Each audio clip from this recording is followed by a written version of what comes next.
এই রাস্তায় যে নিজের বাড়ির সামনে এখন দেখতেছেন যে আমাদের চারিপাশে ভয়ানক বিষয় একটা মেঘের আকৃতি যেন চারিদিক যেন অন্ধকার হয়ে এসেছে, আবার সূর্য আলো দেখা যাচ্ছে, আবার নানান রকমের প্রকৃতিক একটা আবহাওয়া, অনেক সুন্দর পরিবেশ, মনোরম, ভালো লাগতেছে। আর আমাদের এখানে এই সময় দেখা যাচ্ছে যে নদীর ধারে যে অনেক পানি আর পানি, নদী আমাদের ছোট নদী চলে আশেপাশে, বৈশাখ মাসে তার হাঁটু জল থাকে, সেই নদী ওই পাশে, সেই পাশে এপারে যে মেঘের আকৃতি, ভয়ানক বিষয় আকৃতি দেখলে গা যেন ছটফট করতেছে।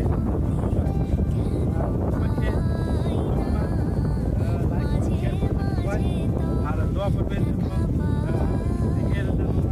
যেন ভালো হয়ে যায়, ভালো লাগান, সবাই দোয়া করবেন।